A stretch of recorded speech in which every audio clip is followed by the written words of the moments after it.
Hivi unafahamu kwamba hata majini nao wapo mitandaoni? Majini. Unafahamu kwamba hata majini na wao katika mitandao ya kijamii wapo?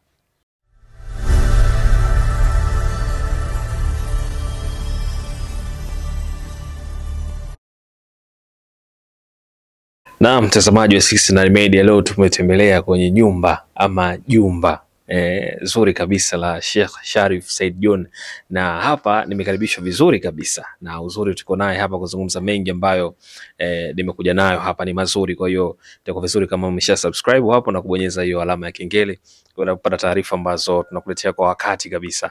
Naam, Sheikh Sharif, salamu alaykum. Wa alaykum assalam wa rahmatullahi wa barakatuh. Wema kabisa? Alhamdulillah. Za kwako? Safi. Ijumaa imekaa vizuri kabisa? Alhamdulillah, imeenda vizuri kabisa. Naam, nashukuru Mungu. Hivi siri ni ipi kwa Ijumaa hii? Unabidi ufanye nini kwa mtu kama umemka asubuhi, ni siku ya Ijumaa, kitu gani inabidi hasa ukizingatia?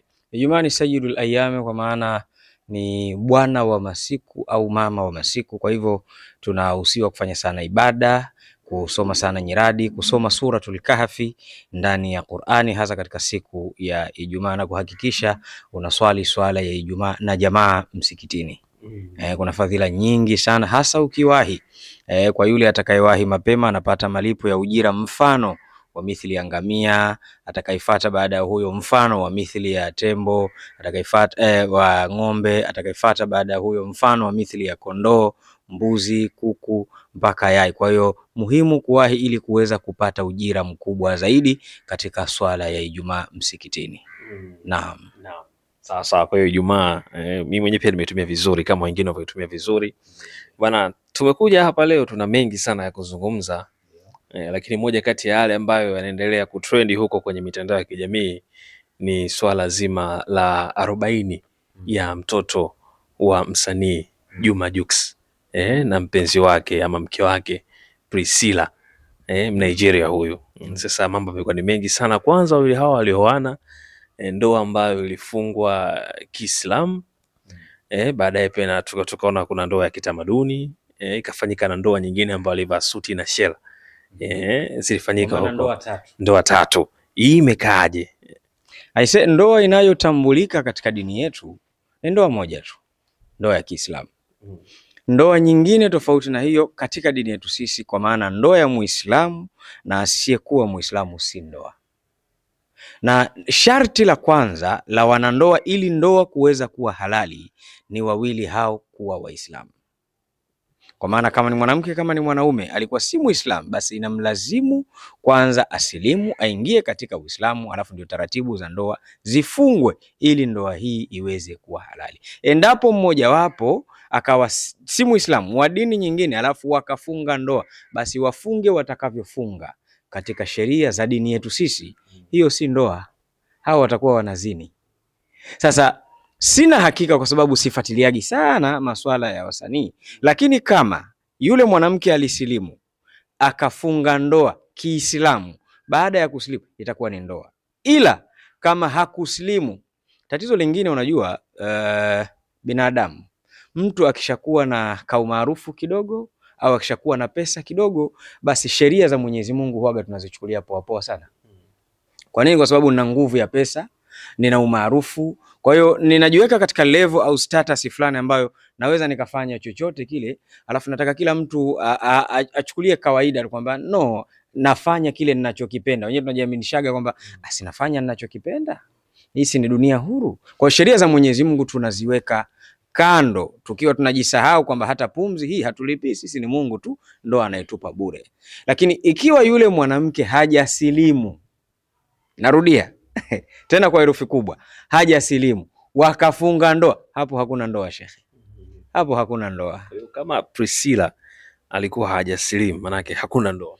Kama alikuwa hajasilimu, ndoa yoyote itakayofungwa hapo ni ndoa batili, hakuna ndoa, hakuna ndoa. Tusimungunye maneno, hii ni sheria ya Mwenyezi Mungu na hii ni dini, na popote pale penye haki lazima tuseme. Ikiwa amesilimu, alhamdulillah, masha Allah, atakuwa ni Muislamu na wamefunga ndoa, hiyo ni sawa. Lakini hajasilimu na huyu kijana mwenzetu ni Muislamu alafu wakafunga ndoa, iwe popote pale, kwa mujibu wa sheria ya dini yetu sisi, sizungumzii kiserikali au kitamaduni, mujibu wa sheria ya Kiislamu, hiyo sio ndoa, wanazini.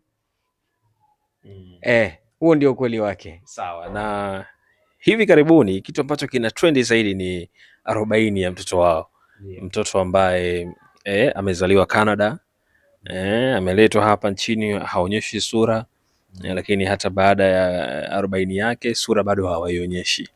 Pengine nini kinapelekea mtoto huyu kutokuonyesha sura? Maana pia kuna baadhi ya fununu zinaendelea kwamba huyu mtoto kafanywa 40 hapa, lakini wengine wanasema pengine akienda Nigeria huko anaweza kubatizwa. Sijajua ni kwa nini wao walifikia maamuzi ya kuto kumposti mtoto wao, lakini kuna sababu mbalimbali. Pengine inawezekana ni makubaliano baina ya mke na mume, lakini sababu nyingine ambayo binafsi ninaijua na niwatahadharishe watu wengi kuto kuposti watoto wao mitandaoni, hasa wakiwa wadogo, kwa sababu ina attract na inavutia husda, hasadi. Vijicho vipo na sio kila anayetazama mtandaoni anatazama kwa jicho jema. Kitu kingine ambacho nataka niwaambie leo watazamaji, ambacho watu wengi sana bado hawajakijua. Hivi unafahamu kwamba hata majini nao wapo mitandaoni? Majini.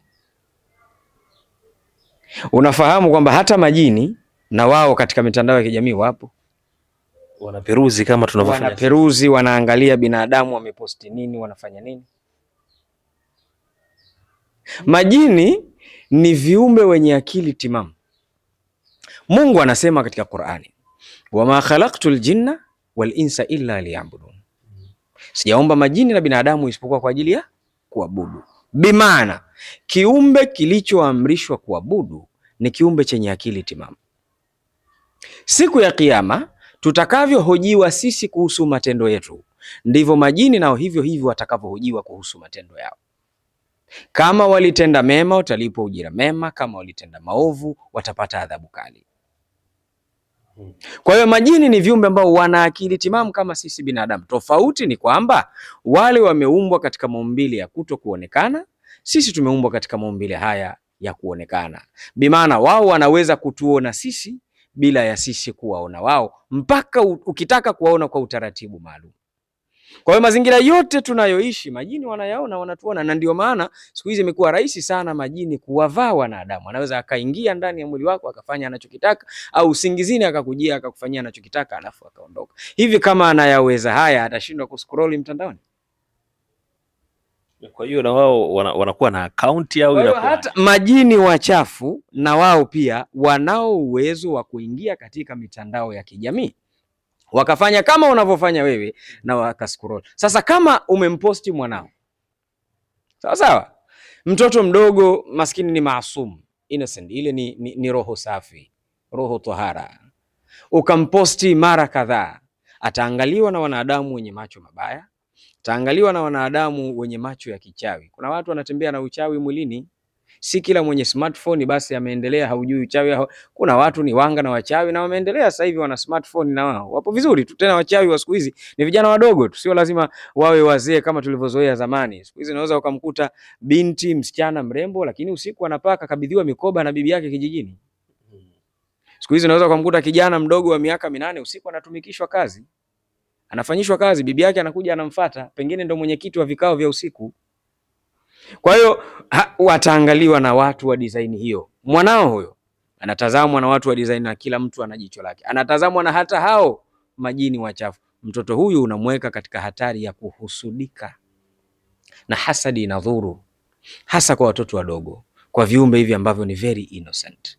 Kwa hiyo sababu mojawapo ambayo inawezekana, sijui wao mke na mume walikubaliana nini, lakini inawezekana pia walilizingatia hilo kiasi cha wao kushindwa kumposti mtoto wao mitandaoni. Sasa swala la 40 kwamba anaweza akawa amefanyiwa 40 huku, lakini akipelekwa Nigeria akaenda akabatizwa, watakuwa wanamdhulumu tu mtoto, maskini ya Mungu.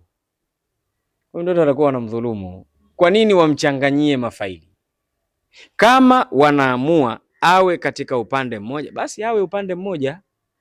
Kama ni Muislamu aende Kiislamu. Kama si Muislamu, ijulikane moja kwamba huyu mtoto atalelewa, atakuwa katika mazingira ya Kikristo yasiyokuwa ya Kiislamu. Ndio.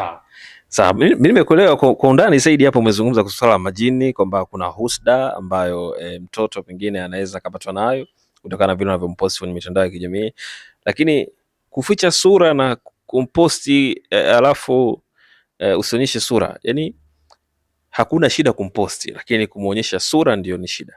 Of course, kwa sababu sura si ndio inayobeba profile ya mwanadamu. Hata ukiweka profile picha pale utaweka miguu, si utaweka sura?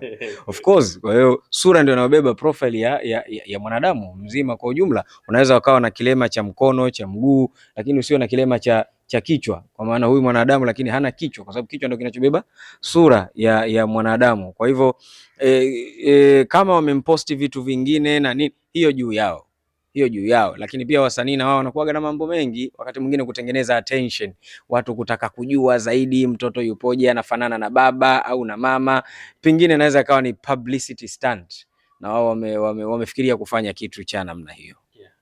Sawa, umezungumzia swala zima la majini, na mimi nikugusia kuna moja kati ya kitu ambacho kina trendi sana.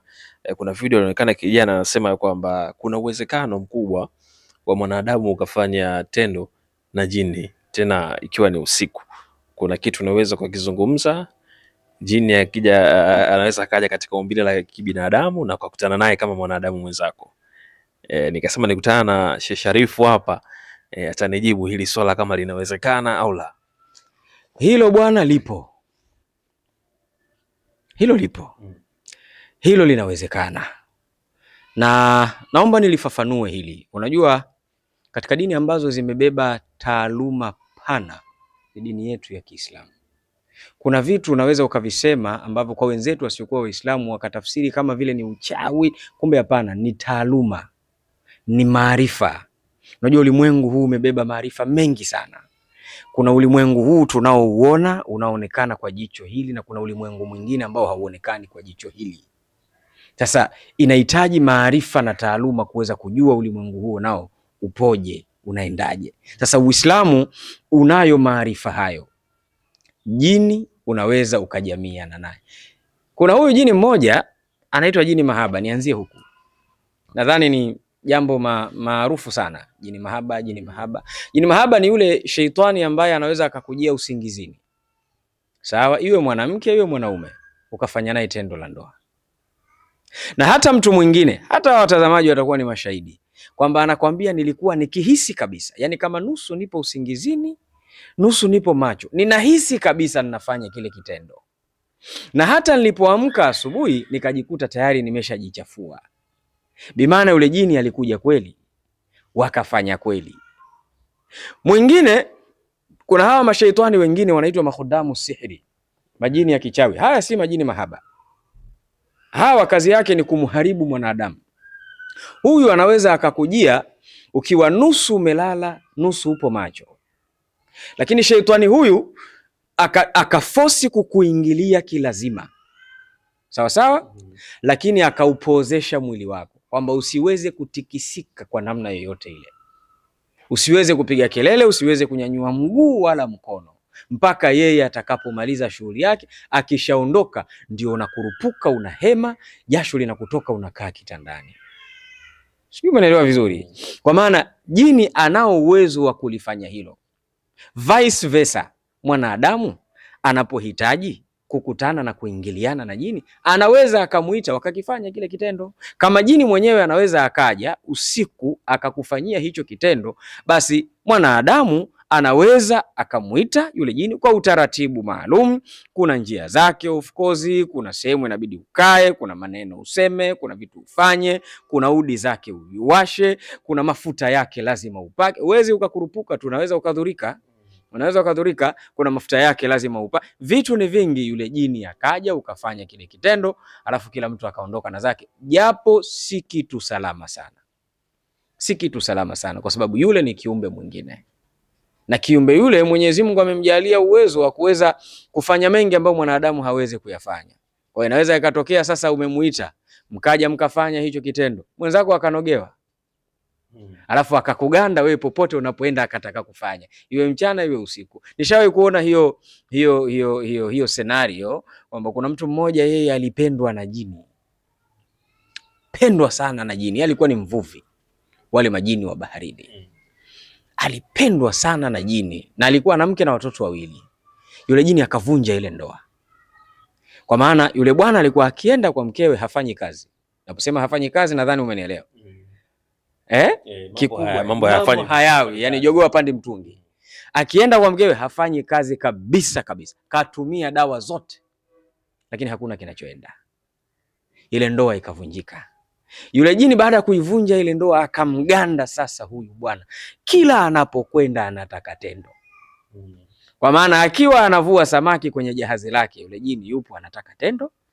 Akiwa nyumbani kalala usiku yule jini yupo anataka tendo. Ikawa kero kwake yule bwana. Mwisho wa siku mpaka akatafuta tiba, Mwenyezi Mungu akamfanyia wepesi, ikapigwa mufaraka, yule jini akaondoka zake, yule bwana akapata kuwa huru. Kwa hiyo si jambo jema sana kwa mtu, kwa sababu wanawake wapo, wanaume wapo. Na Mungu katuumba binadamu kwa binadamu. Huwezi ukamwona mbwa anamuingilia paka. Huwezi ukamwona paka anamuingilia mbuzi, japo wote ni wanyama. Kwa binadamu kwa binadamu, majini kwa majini.